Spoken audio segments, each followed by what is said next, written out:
Score ಎಲ್ರಿಗೂ ಬೆಳಗಿನ ಶುಭೋದಯ. ಆ್ಯಕ್ಚುಲಿ ಸಂತೆಘಟ್ಟಲ್ಲಿ ಬಂದು ಸ್ಟೇ ಮಾಡಿದ್ವಲ್ವಾ, ಸೊ ನಿನ್ನೆ ಸಂಕ್ರಾಂತಿ ಇತ್ತು, ಹಾಗಾಗಿ ರೆಸ್ಟ್ ಮಾಡ್ಕೊಂಡು ಹೋಗೋಣ ಅಂತ ಇಲ್ಲೇ ಸ್ಟೇ ಮಾಡಿ ಬಟ್ಟೆ ಗಿಟ್ಟೆ ಎಲ್ಲ ವಾಶ್ ಮಾಡ್ಕೊಂಡು ಇವಾಗ ಆಗುಂಬೆ ಕಡೆಗೆ ಹೋಗ್ಬಿಡ್ಬೇಕು. ಆ್ಯಕ್ಚುಲಿ ನಮಗೆ ಹೆಲ್ಪ್ ಮಾಡ್ಕೊಂತ ದೊಡ್ಡ ಮಹಾನ್ ವ್ಯಕ್ತಿಗಳು ಮಂಜು ಬ್ರೋ ಅಂತಂತ.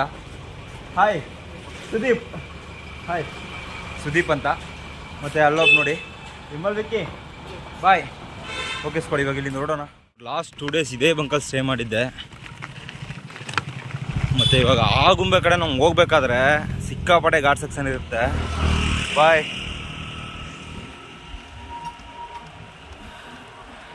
ಕ್ಲೈಮೇಟ್ ನೋಡಿ ಹೆಂಗಿದೆ, ಫುಲ್ಲು ಹಿಂಗೆ ಇರುತ್ತೆ ಅಂದ್ಕೊಳ್ತೀನಿ ಇವತ್ತು ಫುಲ್ಲು. ಮತ್ತೆ ಸ್ಕೋಡ್ 2024ರ ಮೊದಲ ಹಬ್ಬ ಸಂಕ್ರಾಂತಿ ಎಲ್ರಿಗೂ ಹೇಗೋಯ್ತು? ಎಲ್ಲರೂ ಚೆನ್ನಾಗಿ ಸೆಲೆಬ್ರೇಷನ್ ಮಾಡಿರ್ತೀರ ಅಂದ್ಕೊಳ್ತೀನಿ. ಇನ್ನೊಂದೇನಪ್ಪ ಅಂತಂದರೆ, ಸಂಕ್ರಾಂತಿ ಅಂದರೆ ಮೂವಿ ರಿಲೀಸ್ ಆಗ್ತವೆ, ಮತ್ತು ಸ್ವಂತದವರೆಲ್ಲ ಒಂದು ಕಡೆ ಬಂದು ಸೇರ್ತೀವಿ, ಒಳ್ಳೆ ರೀತಿ ಟೈಮ್ ಸ್ಪೆಂಡ್ ಮಾಡ್ತೀವಿ.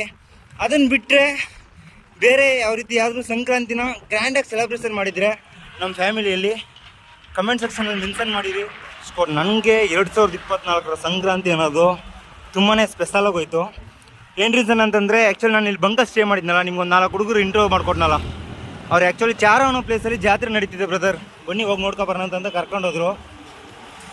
ಮಲೆನಾಡು ಸ್ಟೈಲಲ್ಲಿ ಜಾತ್ರೆ, ಮತ್ತು ಯಾವ ರೀತಿ ದೇವ್ರು ಕರೀತಾರೆ ಅದನ್ನೆಲ್ಲ ಕಣ್ಣಾರ ಕಂಡೆ.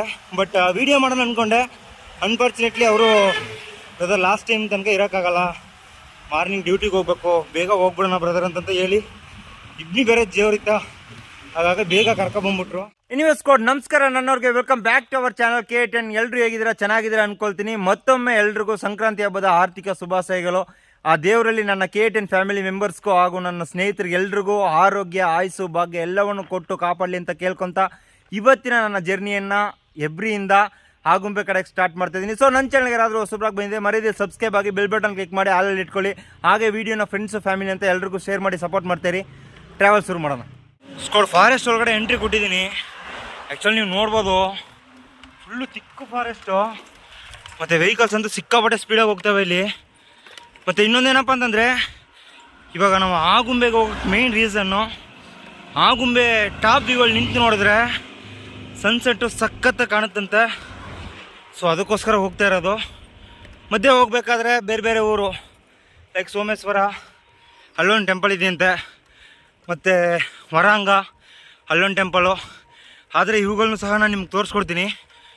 ನನಗಂತೂ ಇವತ್ತು ಜರ್ನಿ ಮಾಡೋದು ಒಂದು ಕಡೆ ಚೆಂದ ಅನಿಸಿದ್ರು, ಇನ್ನೊಂದು ಕಡೆ ಭಯ ಆಗ್ತಿದೆ.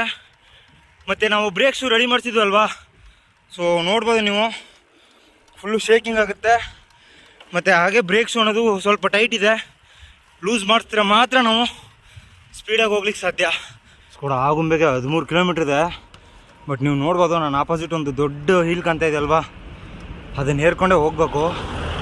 ಅಷ್ಟೇ ಇವತ್ತು ಬೆಂಡು ಬಿದ್ದೋಗುತ್ತೆ ಅಂದ್ಕೊಳ್ತೀನಿ ಎಲ್ಲ. ಆ್ಯಕ್ಚುಲಿ ಸೋಮೇಶ್ವರ ಬಂದು ಹೋಟ್ಲಲ್ಲಿ ಊಟ ಮಾಡೋಣ ಅಂತ ಹೋಗಿ ಕುಂತಿದ್ದೆ. ಅವ್ರು ಹೇಳಿದ್ರು, ನೀವು ಸೈಕ್ಲಿಂಗ್ ಎಲ್ಲ ಮಾಡ್ಕೊಂಡು ಹೋಗೋಕ್ಕಾಗಲ್ಲ, ಸಿಕ್ಕಾಪಟ್ಟೆ ಅಪ್ಪಿದೆ, ಯಾವ್ದಾದ್ರು ಗಾಡಿ ಬಂದರೆ ಕೇಳ್ಕೊಂಡು ಹೋಗ್ಬಿಡಿ ಅಂತ ಹೇಳಿದ್ರು. ಆ್ಯಕ್ಚುಲಿ ನೀವು ನೋಡ್ಬೋದು, ಎಳ್ನೀರು ಟೆಂಪೋ ಕೇಳಿದ ತಕ್ಷಣ ಫಸ್ಟ್ ಒಂದು 2-3 ಟೆಂಪೋ ಹತ್ರ ಕೇಳಿದೆ. ಅವರು 500 ರೂಪಾಯಿ ಕೇಳಿದ್ರು. ಬ್ರೋ 500 ರೂಪಾಯಿ ಎಲ್ಲಿ ಕೊಡೋಕ್ಕಾಗುತ್ತೆ ಬ್ರೋ, 500 ರೂಪಾಯಿ ಇದ್ದರೆ ನಾವು 5-6 ಜನ ಊಟ ಮಾಡಿಬಿಡ್ತೀವಿ ಅಂತ ಹೇಳಿ ಕೇಳಿದೆ, ರಿಕ್ವೆಸ್ಟ್ ಮಾಡಿಕೊಂಡೆ. ಬಟ್ ಇಲ್ಲ ಬ್ರೋ, ನಮಗೆ ಡೀಸೆಲ್ ಎಲ್ಲ ಚಾರ್ಜ್ ಇರುತ್ತೆ ಅಂತ ಹೇಳಿದ್ರು. ಇಲ್ಲ ಇಟ್ಸ್ ಓಕೆ ಬ್ರೋ, ಪರವಾಗಿಲ್ಲ, ನೀವು ಹೋಗಿ, ನಾನು ಮುಂದೆ ಬೇರೆ ಯಾರಾದರೂ ಬಂದು ಅಪ್ರೋಚ್ ಮಾಡ್ತೀನಿ ಅಂತ ಕೇಳಿಬಿಟ್ಟು ಇವಾಗ ಬರಬೇಕಾದ್ರೆ ಕೇಳಿದೆ. ಸೊ ಹಾಕ್ಸ್ಕೊಂಡವ್ರೆ. ಮೊದಲನೇ ಬಾರಿ ನಾವು ಹಿಚ್ಚಾಕಿಂಗ್ ಮಾಡ್ಕೊಂಡು ಹೋಗ್ತಾ ಇರೋದು ಜಾಕಿ ಜೊತೆ. ಆ್ಯಕ್ಚುಲಿ ಸೈಕ್ಲಿಂಗ್ ಮಾಡಬೇಕಾದ್ರೆ ನಾವು ಹಿಚ್ಚಾಕಿಂಗೇ ಮಾಡಬಾರ್ದು ಅಂತ ಒಂದು ಗಟ್ಟಿ ನಿರ್ಧಾರ ತಗೊಂಡಿದ್ದು ಸ್ಟಾರ್ಟಿಂಗ್ ಡೇಸಲ್ಲಿ. 187ನೇ ದಿನ ತನಕ ನಾವು ಹಿಚ್ಚಾಕಿಂಗ್ ಯಾವುದೇ ಮಾಡಿರಲಿಲ್ಲ. ಬಟ್ ಅನ್ಫಾರ್ಚುನೇಟ್ಲಿ ಇವತ್ತು ನಾವು ಹಿಚ್ಚಾಕಿಂಗ್ ಮಾಡ್ಕೊಂಡು ಹೋಗ್ತಾ ಇದ್ದೀವಿ. ಏನು ರೀಸನ್ ಅಂತಂದರೆ, ನಾನು ಬರಬೇಕಾದ್ರೆ ನಿಮಗೆ ತೋರಿಸಿದ್ದೆ, ಘಾಟು ತುಂಬಾ ಅಪ್ಪಿದೆ. ಮತ್ತು ಲಾಸ್ಟ್ 1 ವೀಕ್ ಹಿಂದೆ ನಮಗೆ ಪೇನ್ ಆಗಿತ್ತಲ್ವಾ, ಸೊ ಹಾಗಾಗಿ ಮತ್ತೆ ನಾನು ಈ ಘಾಟಲ್ಲಿ ಸೈಕ್ಲಿಂಗ್ ಮಾಡಿದ್ರೆ ಒಂದು 4-5 ದಿನ ಇಲ್ಲ 6 ದಿನ ರೆಸ್ಟ್ ಬೇಕಾಗುತ್ತೆ. ಹೆಲ್ತ್ ಏನಾದರೂ ಹೆಚ್ಚು ಕಡಿಮೆ ಆಗ್ಬೇಕಂದ್ರೆ ನಾವು ಲಾಂಗ್ ರೈಡ್ ಮಾಡಬೇಕಾಗಿದೆ. ಇನ್ನೂ ಒಂದು 180 ದಿನ ಇದೆ. ಸೊ ಹಾಗಾಗಿ ಕಷ್ಟ ಆಗುತ್ತೆ ಅಂತ ಒಂದು ನಿರ್ಧಾರ ತಗೊಂಡು ಟೆಂಪೋದಲ್ಲಿ, ಅಂದರೆ ಎಳ್ನೀರು ಟೆಂಪೋದಲ್ಲಿ ಹೋಗ್ತಾ ಇದ್ದೀನಿ. ಎಲ್ಲ ಒಳ್ಳೇದಕ್ಕೆ ಅಲ್ವಾ. ನೋಡಿ ಹಬ್ಬ ಅನ್ನೋದು ಎಷ್ಟು ಮಟ್ಟಿಗಿದೆ ಇಲ್ಲಿ. ಆ್ಯಕ್ಚುಲಿ ನಾವು ಟೆಂಪಲ್ ಬರಬೇಕಾದ್ರೇ ಈ ರೀತಿ ಫೀಲ್ ಕೊಡುತ್ತೆ, ತುಂಬ ಘಾಟ್ ಅನ್ನೋ ಥರ. ನಾನೇನಾದರೂ ಸೈಕಲ್ ಬಂದಿದೆ ಅಷ್ಟೇ. ಮತ್ತು ರೋಡು ಸ್ವಲ್ಪ ತಿರುಗಿದೆ, ಹಾಗಾಗಿ ಆಪೋಸಿಟ್ ಬರ್ತಕ್ಕಂಥ ವೆಹಿಕಲು ಸ್ಪೀಡಾಗಿ ಬರ್ತವೆ ಮತ್ತು ಹಾರನ್ ಕೂಡ ಹೊಡೆಯಲ್ಲ ಕೆಲವೊಬ್ಬರು. ಸೊ ನಾನೇನಾದರೂ ಸೈಕ್ಲಿಂಗ್ ಮಾಡೋಕ್ಕೆ ಸ್ಟಾರ್ಟ್ ಮಾಡಿದರೆ ಈ ಕಡೆ ಕಡಿಮೆ ಅಂದ್ರೂ ಒಂದು 5ರಿಂದ 6 ಅವರ್ ಬೇಕಾಗ್ತಿತ್ತು. ಲಾಸ್ಟ್ ಟೈಮು ನಾವು ಕೊಳ್ಳೂರಿಗೆ ಬರಬೇಕಾದ್ರೆ ಬಂದ್ವಲ್ಲ ಆ ಥರ. ನೋಡಿ ಆಸಮಾಗಿದೆ ಪ್ಲೇಸು. ಸೇಮ್ ಕೊಳ್ಳೂರು ಹಿಂಗೆ ಇತ್ತು, ಬಟ್ ಅವತ್ತು ನಮಗೆ ಬ್ರೇಕ್ ಫೇಲ್ಯೂರ್ ಆಗಿ ಮಿಸ್ ಆಗಿದ್ರೆ ಹೊಗೆ ಹೊಡಿತಿದ್ದು. ಏನೋ ದೇವ್ರದ್ದು ನಮ್ಮ ಮೇಲೆ ಇರೋದ್ರಿಂದ ಜರ್ನಿ ಅನ್ನೋದನ್ನು ಕಂಟಿನ್ಯೂ ಮಾಡ್ಕೊಂಡೇ ಇದ್ದೀವಿ. ನೋಡ್ಬೋದು ನೀವು ರೋಡ್ ಯಾವ ರೀತಿ ಇದೆ ಅಂತ ಹೋಗ್ಬೇಕಾದ್ರೆ. ಬಟ್ ಸಿಕ್ಕಾಪಡೆ ನಾಶ ಮಾಡೋರು ಈ ಕಡೆನೂ ಪೇಪರ್ಸು ಅದು ಇದು ಬಾಟಲಿ ಎಲ್ಲ ಇಟ್ಟು. ಇಲ್ಲೊಂದು ವ್ಯೂ ಸಿಗುತ್ತೆ ನೋಡಿ, ಸಖತ್ತಾಗಿದೆ ನೋಡಿ.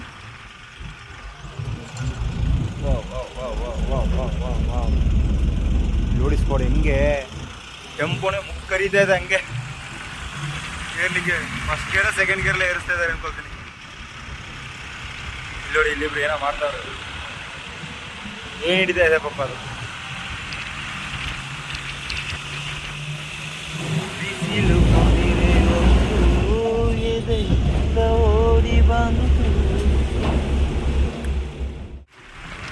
ಆಗುಂಬೆ ಘಾಟ್ ಸೆಕ್ಷನ್ ಎಲ್ಲ ನೋಡಿಕೊಂಡು ಮತ್ತು ಸನ್ಸೆಟ್ ವ್ಯೂ ಪಾಯಿಂಟ್ ಅನ್ನಲ್ಲ ಅದನ್ನು ವಿಸಿಟ್ ಮಾಡಿಕೊಂಡು ಇವಾಗ ಮತ್ತೆ ಕೆಳಗಡೆ ಬಂದಿದ್ದೀವಿ.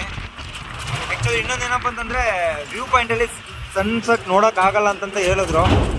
ಏನು ರೀಸನ್ ಅಂತಂದರೆ ಸ್ವಲ್ಪ ಮಳೆ ಬಿದ್ದಿದೆಯಲ್ಲ, ಹಾಗಾಗಿ ಫಾಗ್ ಸಿಕ್ಕಾಪಟ್ಟೆ ಇದೆ, ನೀವು ವೆಯ್ಟ್ ಮಾಡಿದ್ರು ವೇಸ್ಟು ಅಂತಂತ ಹೇಳಿದ್ರು. ಸರ್ ಓಕೆ, ಸುಮ್ಮನೆ ಏನು ಟೈಮ್ ವೇಸ್ಟ್ ಮಾಡ್ಕೊಳೋದಂತ ಮತ್ತೆ ಇವಾಗ ಕೆಳಗಡೆ ಬಂದಿದ್ದೀನಿ. ಆಗುಂಬೆಗೆ ಹೋಗಿ ರೀಚ್ ಆಗಿ ಅಲ್ಲಿಂದ ಬೇರೆ ಯಾವ್ದಾದ್ರು ಒಂದು ಪ್ಲೇಸ್ಗೆ ಹೋಗೋ ಪ್ಲ್ಯಾನ್ ಮಾಡ್ಕೋಬೇಕು. ಆ್ಯಕ್ಚುಲಿ ನಾನು ಇವತ್ತು ಹಿಚ್ ಮಾಡಿದ್ದು ಇನ್ನೊಂದು ರೀತಿಲಿ ಒಳ್ಳೇದಾಯಿತು ನನಗೆ. ನಾನು ಹೇಳಿದ್ನಲ್ಲ last time brake shoe ready ಮಾಡ್ತಿದ್ದೆ ಅಂತಂತ, ಅವರು ಸ್ವಲ್ಪ ಶೂ ಟೈಟಾಗಿ ಹಾಕ್ಬಿಟ್ಟಿದ್ರು. ಹಾಗಾಗಿ ಸೈಕ್ಲಿಂಗ್ ಅಂತೂ ಮಾಡೋಕ್ಕಾಗ್ತಿರ್ಲಿಲ್ಲ. ನಿಮಗೆ ಗೊತ್ತು ಸೌಂಡ್ ಬರ್ತಿದೆ ಅದು ಟೈಟಾಗಿ. ಸೊ ನಾನೇನಾದರೂ ಇವತ್ತು ಹಿಲ್ಸನ್ನು ಸೈಕ್ಲಿಂಗ್ ಮಾಡ್ಕೊಂಡು ಏರಿದರೆ ನಿಜಕ್ಕೂ ರೆಸ್ಟ್ ಮಾಡಬೇಕಿರ್ತಿತ್ತು. ಒನ್ ವೀಕ್ ಇಲ್ಲ ಅಂತಂದರೆ ಒಂದು 7 days ಇಲ್ಲ 8 days ಬಂದು ರೆಸ್ಟ್ ಮಾಡಬೇಕಿರ್ತಿತ್ತು. ಸೊ ಪರವಾಗಿಲ್ಲ, ದೇವರು ಯಾವುದೋ ಒಂದು ರೀತಿಲಿ ದಾರಿ ತೋರಿಸವ್ರೆ.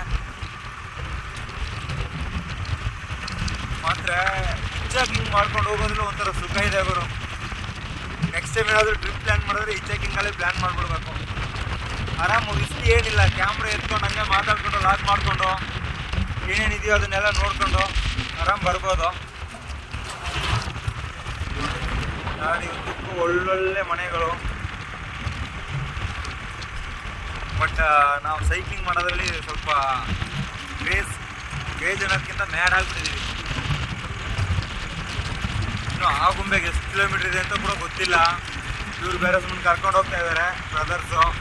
ನಾನು ಹಂಗೆ ಹೊಸ ರೋಡು, ಒಳ್ಳೆ ವ್ಯೂ ಸಿಗ್ತಾ ಇದೆ, ಸ್ವಲ್ಪ ರಿಸ್ಕಿ ಇಲ್ಲ ಅಂತ ನಿಂತು ಹಂಗೆ ವಾಚ್ ಮಾಡ್ಕೊತ ಹೋಗ್ತಾ ಇದ್ದೀನಿ. ಆ್ಯಕ್ಚುಲಿ ರೋಡೆಲ್ಲ ಇವಾಗ ರೆಡಿ ಮಾಡ್ತಾ ಇದ್ದಾರೆ, ಈ ಕಡೆ ಸ್ವಲ್ಪ ವೈಡಾಗಿ ಮಾಡ್ತಾ ಇದ್ದಾರೆ. ಸೊ ನೀವು ನೋಡ್ಬೋದು, ಆಸಮಾಗಿದೆ ಟ್ರಾವೆಲ್ ಮಾಡಲಿಕ್ಕೆ. ಇವಾಗ ಇಳ್ಕೊಂಡ್ರು ನಾನು ಸೈಕ್ಲಿಂಗ್ ಮಾಡ್ಬೋದು, ಬಟ್ ಅವರು ಕರ್ಕೊಂಡು ಹೋಗ್ತಾ ಇದ್ದಾರಲ್ಲ, ಆರಾಮಾಗಿ ಲಾಂಚ್ ಮಾಡ್ಕೊಂಡು ಹೋಗೋಣ ಅಂತ ನಿಂತಿದ್ದೀನಿ. ಮತ್ತು ನಿನ್ನೆ ಬಂಕಲ್ಲಿ ಹುಡುಗರು, ಅವ್ರ ಬಗ್ಗೆ ನಾನು ನಿಜಕ್ಕೂ ಹೇಳಲೇಬೇಕು ನಿಮಗೆ. ಆ್ಯಕ್ಚುಲಿ ನನಗೆ ನೈಟ್ ಟೈಮಲ್ಲಿ ಮ್ಯಾನೇಜರು ಸ್ಟೇ ಮಾಡೋದು ಬೇಡ ಬ್ರದರ್ ಇಲ್ಲಿ ಅಂತಂತ ಹೇಳಿದರು. ಬಟ್ ಇದ್ರೂ ಹುಡುಗರು ಜಾತ್ರೆಗೆಲ್ಲ ಕರ್ಕೊಂಡೋಗಿ, ಜಾತ್ರೆಯಲ್ಲಿ ಏನು ಎಕ್ಸ್ಪೆನ್ಸಿವ್ ಇರುತ್ತೋ ಅಂದರೆ ನಾವು ಸ್ನ್ಯಾಕ್ಸ್ ಎಲ್ಲ ತಿಂತೀವಲ್ವಾ, ಆ ಎಕ್ಸ್ಪೆನ್ಸಿವ್ ಎಲ್ಲ ಅವರೇ ಹಾಕ್ಕೊಂಡು ತುಂಬಾ ಹೆಲ್ಪ್ ಮಾಡಿದ್ರು. ಮತ್ತು ಪ್ರೀತಿಯಿಂದ ಮಾತಾಡ್ತಿದ್ರು ಬ್ರೋ ಅಂತಂತ ಅವ್ರ ಭಾಷೆಯಲ್ಲಿ. ಎಂಥ ಮರ ಯಾವ ಮರ, ಅದು ಒಳ್ಳೆ ಚೆನ್ನಾಗಿರ್ತಿತ್ತು. ಮಿಸ್ ಮಾಡ್ಕೊತಾ ಇದ್ದೀನಿ ಅವ್ರನ್ನ. ಆ್ಯಕ್ಚುಲಿ ನಿನ್ನೆ ಜಾತ್ರೆ ಲಾಗ್ ಮಾಡೋದಂತಂದ್ರೆ ಪ್ಲ್ಯಾನ್ ಮಾಡಿತ್ತು, ಬಟ್ ಲಾಗ್ ಮಾಡೋಕ್ಕಾಗಿಲ್ಲ. ಮತ್ತು ಹೊರಾಂಗ ಅಂತ ಒಂದು ಪ್ಲೇಸ್ಗೆ ಹೋಗಿದ್ದು, ಅಲ್ಲೂ ಸಹ ಅವನೇನು ಮಾಡ್ದ, ವಿಕ್ಕಿದನಲ್ಲ ಅವ್ನು ಸಾರ್ಥಕೊಂಡ್ಬಿಟ್ಟ. ಹೊರಾಂಗದಲ್ಲಿ ಅಂದರೆ ಜೈನ ಧರ್ಮದ ಯಾವುದೇ ಟೆಂಪಲಲ್ಲೂ ನಮಗೆ ಸಾರ್ಥಕೊಂಡೋದ್ರೆ ಅಲೋ ಮಾಡಲ್ಲ, ಹಾಗಾಗಿ ಅಲೋ ಮಾಡಲಿಲ್ಲ ಅವನ್ನ. ಸೊ ಅಲ್ಲೂ ಲಾಗ್ ಮಾಡಲಿಲ್ಲ, ಜಸ್ಟ್ ಒಂದು 2 ಕ್ಲಿಪ್ ಮಾತ್ರ ತೆಗೆದಿಟ್ಟೆ. ಅದನ್ನು ಸಹ ನಾನು ಹಾಕ್ತೀನಿ ನೋಡಿ. ಆಗುಂಬೆ ಬಿಟ್ಟು ನತ್ತಾಳಕ್ಕೆ ಹೇಳ್ಬಿಟ್ಟು ಮುಂದೆ ಬಂದ್ಬಿಟ್ಟಿದ್ದೀನಿ. ಆ್ಯಕ್ಚುಲಿ ನಾನು ವಿಡಿಯೋ ಮಾಡ್ತಾ ನಿಂತ್ಕೊಂಡ್ಬಿಟ್ಟೆ, ಅವರು ಆಗುಂಬೆದಲ್ಲಿ ಮ್ಯೂಸಿಕ್ ಮಾಡಿಸ್ಬಿಟ್ಟು ಅಲ್ಲಿ ಕರ್ಕೊಂಡ್ಬಂದ್ಬಿಟ್ಟವ್ರೆ. ನಾನು ಪ್ಲೇಸ್ ಕರೆಕ್ಟಾಗಿ ಅಬ್ಸರ್ವ್ ಮಾಡಲಿಲ್ಲ. ಏನಿಲ್ಲ, ಇವಾಗ ನೆಕ್ಸ್ಟ್ ಹಾಸನ ಕಡೆ ಹೋಗ್ಬೇಕು. ನಾವು ಬಂದ ಪ್ಲೇಸಲ್ಲೇ ಟ್ರಾವೆಲ್ ಮಾಡ್ತಾ ಇರೋದು ನಮ್ಗೆ ಗೊತ್ತಲ್ಲ. ಸೊ ಹಾಗಾಗಿ ತೀರ್ಥಹಳ್ಳಿ ಹೋಗಿ ತೀರ್ಥಹಳ್ಳಿಯಿಂದ ಚಿಕ್ಕಮಗಳೂರು ಕಡೆ ಹೋಗೋದು ಪ್ಲಾನ್ ಮಾಡಿಕೊಂಡು, ಮತ್ತು ಅಲ್ಲಿಂದ ಹಾಸನ ಹೋದ್ರೆ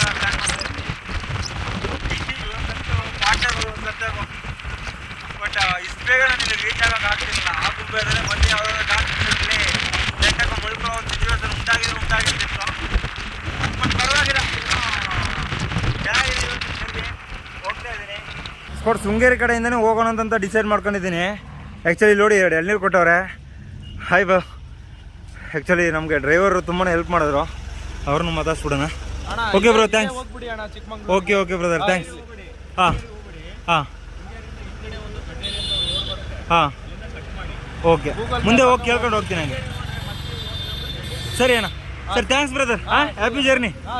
ಓಕೆ ಹಾಂ, okay okay, thank you. Actually ನಾನು ಬಂದಿದ್ದು ಗಾಡಿ ಅದು. Okay bye.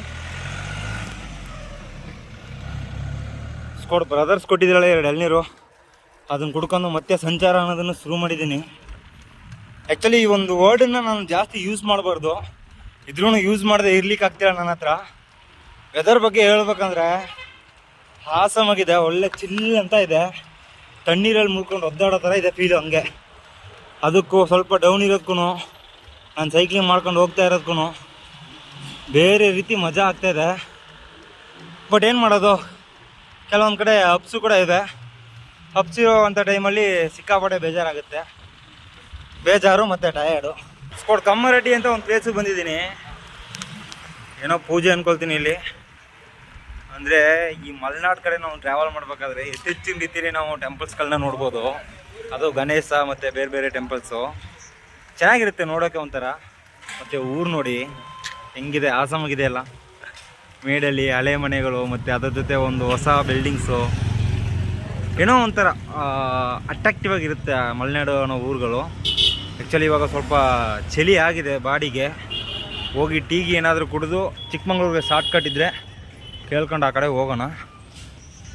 ಅಣ್ಣ ಟೀ ಇದೆಯಾ ಅಣ್ಣ? ಟೀ ಒಂದು ಸಿಂಗಲ್ ಬನ್ಸಣ್ಣ. ಟೀ ಸಿಂಗಲ್ ಬನ್ಸ್ ಇದೆಯಲ್ಲ? ಈರುಳ್ಳಿ ಬಜ್ಜಿ ಕೊಟ್ಬಿಡಿ ಒಂದು 10 ರೂಪಾಯಿಗೆ. ಟೀ ಒಂದು ಕೊಡಿ.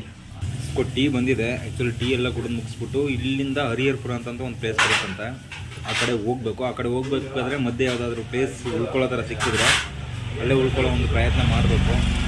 ನೋಡೋಣ ಏನಾಗುತ್ತೆ ಅಂತ. ಟೀ ಕುಡ್ಕೊಂಡು ಮತ್ತೆ ಹರಿಹರಪುರದ ಕಡೆ ಟ್ರಾವೆಲ್ ಮಾಡಬೇಕು ಅಂತ ಹೇಳಿದೆ ಅಲ್ವಾ. ಆ್ಯಕ್ಚುಲಿ ಟ್ರಾವೆಲೇ ಕಂಟಿನ್ಯೂ ಮಾಡ್ತಿಲ್ಲ ನಾನು. ಕಮ್ಮರಡ್ಡಿಯಲ್ಲೇ ಒಂದು ಬಂಕಲ್ಲಿ ಬಂದು ಸ್ಟೇ ಕೇಳಿದ್ದೀನಿ. ಏನು ರೀಸನ್ ಅಂತಂದರೆ ಫಾಗ್ ಸಿಕ್ಕಾಪಟ್ಟೆ ಡೌನ್ ಆಗ್ತಾಯಿದೆ. ಮತ್ತು ನನಗೆ ಘಾಟ್ ಸೆಕ್ಷನಲ್ಲಿ ನಾನು ಟ್ರಾವೆಲ್ ಮಾಡಿದ್ನಲ್ಲ ಇವತ್ತು ಟ್ರಕ್ಕಲ್ಲಿ, ತುಂಬ ದಿನ ಕಳೆದು ಘಾಟ್ ಸೆಕ್ಷನಲ್ಲಿ ಬಸ್ಸಲ್ಲ ಇಲ್ಲ ದೊಡ್ಡ ವೆಹಿಕಲಲ್ಲಿ ಟ್ರಾವೆಲ್ ಮಾಡಿದ್ದು. ಒಂಥರ ಚಕ್ರ ಬಂದಂಗಿದೆ, ಅಂದರೆ ತಲೆ ಸುತ್ತ ಇದೆ ಸಿಕ್ಕಾಪಟ್ಟೆ. ಸೊ ರೆಸ್ಟ್ ಮಾಡಬೇಕು ಅನ್ನಿಸ್ತು. ಹಾಗಾಗಿ ಮುಂದೆ ಏನಕ್ಕೆ ಹೋಗೋದು ಅಂತ ಇಲ್ಲಿ ಬಂದು ಬಂಕಲ್ಲಿ ಸ್ಟೇ ಕೇಳಿದೆ. ಆ್ಯಕ್ಚುಲಿ ಫಸ್ಟ್ ಟೈಮ್ ಅವರು ಬಂದು ಸ್ವಲ್ಪ ಯೋಚನೆ ಮಾಡಿದ್ರು. ಏನು ರೀಸನ್ ಅಂತಂದರೆ ಸೋಮೇಶ್ವರದಲ್ಲಿ 1 ವೀಕ್ ಬಿಫೋರ್ ಬಂದು ಯಾರೋ ಒಬ್ರು ಇದೇ ರೀತಿ ಬಂಕಲ್ಲಿ ಮಲ್ಗವ್ರೆ. ಅವ್ರ ಮೇಲೆ ಬಂದು ಟ್ರಕ್ಕು ಮಾರ್ನಿಂಗು ಡೀಸೆಲ್ ಹೊಡಿಸೋಕೆ ಏನೋ ಬಂದು ಏರ್ಸ್ಬಿಟ್ಟು ಅವರು ಸ್ವಲ್ಪ ತೀರೋಗ್ಬಿಟ್ಟಂತೆ. ಹಾಗಾಗಿ ಸ್ವಲ್ಪ ಸ್ಟೇ ಕೊಡಲಿಕ್ಕೆ ಭಯ ಪಡ್ತಾವ್ರೆ. ನಾನು ಹೇಳಿದೆ ಬ್ರದರ್ ನಾನು ಸೈಡಲ್ಲಿ ಟೆಂಟ್ ಹಾಕೊಳ್ತೀನಿ ಅಂತ ಹೇಳಿದೆ. ಆಮೇಲೆ ಮ್ಯಾನೇಜರ್ ಸ್ವಲ್ಪ ಹೊತ್ತು ಯೋಚನೆ ಮಾಡಿ ಬಸ್ಗಳು ಬರ್ತವೆ, ಬಸ್ ಏನಾದರೂ ಬಂದು ನಿಂತ್ಕೊಳ್ಳಿಲ್ಲ ಅಂತಂದರೆ ನೀವು ಆ ಕಡೆ ಟೆಂಟ್ ಸೈಡಲ್ಲಿ ಪಿಚ್ ಮಾಡಿ ಆರಾಮಿರಿ ಅಂತಂತ ಹೇಳಿದ್ರು. ಎನಿವೇಸ್ ಕೊಡಿ, ಇವತ್ತಿನ ಲಾಗ್ ವಿಡಿಯೋ ಬಗ್ಗೆ ನಾವು ಹೇಳ್ಬೇಕು ಅಂತಂದರೆ ಟ್ರಾವೆಲೇ ಒಂಥರ ಏನೋ ಒಂಥರ ಇತ್ತು. ಬಟ್ ಇದ್ರೂ ಒಂದು ಹೊಸ ಅನುಭವ. ಫಸ್ಟ್ ಟೈಮ್ ಬಂದು ನಾವು ಹಿಚ್ಚಾಕಿಂಗ್ ಮಾಡ್ಕೊಂಡು ಬಂದಿದ್ದೀವಿ. ನನಗಂತೂ ತುಂಬ ಖುಷಿ ಆಯಿತು. ಅದು ಜಾಕಿನ ಎತ್ತಿಟ್ಕೊಂಡು ಮತ್ತು ಆ ಡ್ರೈವರ್ಸು ಮತ್ತು ಕ್ಲೀನರು ಎಲ್ಲ ಸ್ವಲ್ಪ ಒಂದಷ್ಟು ಒಳ್ಳೆ ವಿಷಯಗಳನ್ನ ಮಾತಾಡ್ಕೊಂಡು ಬಂದು ಆರಾಮ್ ಅನ್ನಿಸ್ತು. ಎನಿವೇಸ್ ಕೂಡ ನನ್ನ ಚಾನಲ್ಗೆ ಯಾರಾದರೂ ಹೊಸಬ್ರಾಗಿ ಬಂದಿದೆ ಮರೀದೆ ಸಬ್ಸ್ಕ್ರೈಬ್ ಆಗಿ, ಬೆಲ್ ಬಟನ್ ಕ್ಲಿಕ್ ಮಾಡಿ ಆಲಲ್ಲಿ ಇಟ್ಕೊಳ್ಳಿ. ಹಾಗೆ ಹಲೊಬ್ರು ದಯವಿಟ್ಟು ವೀಡಿಯೋನ ಫುಲ್ ನೋಡಿ, ಫ್ರೆಂಡ್ಸು ಫ್ಯಾಮಿಲಿ ಅಂತ ಎಲ್ರಿಗೂ ಶೇರ್ ಮಾಡ್ತಾರೆ. ಮತ್ತು ನಾಳೆ ಹೊಸ ಲಾಗ್ ವೀಡಿಯೋದಲ್ಲಿ ಸಿಗ್ತೀನಿ. ಅಲ್ಲಿ ತನಕ ಎಲ್ಲರೂ ಸೇಫಾಗಿ ಖುಷಿಯಾಗಿರಿ. ಜೈ ಕರ್ನಾಟಕ ಮಾತೆ.